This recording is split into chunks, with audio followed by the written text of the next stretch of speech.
di sini yang saya mau tekankan adalah passive income. Bapak Ibu kalau menjalankan di sini, Bapak Ibu harus punya dream, yaitu pingin punya passive income, ya. Kalau nggak punya dream itu susah kita untuk maju, ya. Kenapa kita harus punya passive income, Bapak Ibu?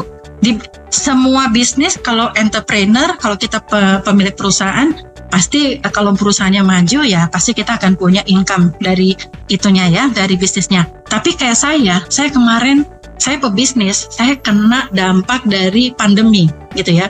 Kami loss banyak sekali, hitungannya udah puluhan miliar.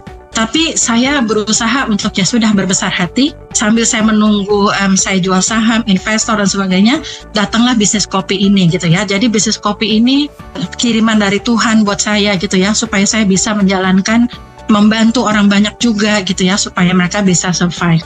Jadi Bapak Ibu, kita kepingin sekali kan, kita untuk mempunyai suatu waktu yang banyak dan uang yang banyak. Bukannya kita materialistis, tapi ini fakta.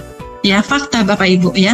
Artinya, Bapak Ibu harus punya pemikiran, nanti kalau saya udah tua, saya sakit atau ini, bagaimana biaya-biayanya ya. Beruntunglah ya kalau pegawai negeri mereka punya pensiun ya. Tapi bagaimana kami yang sebagai swasta dan sebagainya? Jadi Bapak Ibu harus punya passive income demi anak-anak kita semua gitu ya. Ya, bagaimana untuk mendapatkan passive income? Salah satunya adalah melalui MLM ini ya. Jangan malu dengan MLM. Kalau Bapak Ibu di perusahaan yang tepat, tidak perlu malu. Karena apa? Lihat Miss Gan, lihat Ibu Mariani, ya, mereka semua orang-orang hebat, rendah hati, ya kan? Tetapi mereka tetap membantu banyak orang untuk bisa survive ya. Ini sama aja seperti saya bikin usaha. Sama aja, Bapak Ibu masuk ke Swangor, Bapak Ibu adalah pebisnis.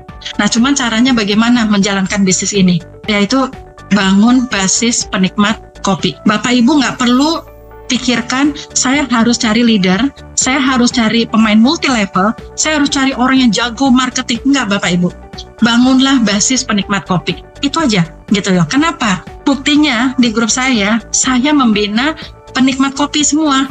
Memang ada leader, ada juga penikmat kopi. Tapi setelah penikmat kopi ini mereka merasa nyaman dengan kita, mereka merasa kita perhatikan dan sebagainya, mereka akan menjadi coffeepreneur atau mereka akan menjadi prosumer. Ya, mereka akan jadi pebisnis. Seperti itu ya. Jadi di sini Bapak Ibu bangunlah basis penikmat kopi sebanyak mungkin. Ya, jangan cuma 1, 2, 3 orang, tapi sebanyak mungkin. Buka kartu namanya Bapak Ibu di dalam handphone. Yang terdekat itulah ditanya, Bapak Ibu minum kopi nggak? Ini ada kopi kesehatan baru masuk ke Indonesia, bla bla bla bla bla bla, seperti itu, ya. Dan kadang-kadang ada yang tanya, ini kopi ini halal nggak? Tentu halal, ya, tentu halal. Karena apa?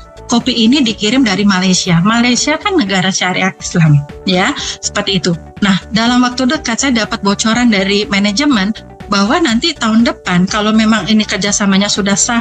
Kan kemarin bulan Juni udah ada tanda tangan ya untuk halalnya Malaysia dengan halalnya Indonesia ya gitu.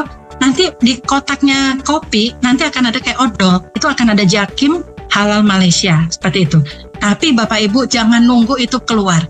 Dari sekarang kalau Bapak Ibu ngerasa ini adalah momentum untuk aku sukses, ya Bapak Ibu harus melangkah. Jadikan area Bapak itu semuanya grupnya Bapak.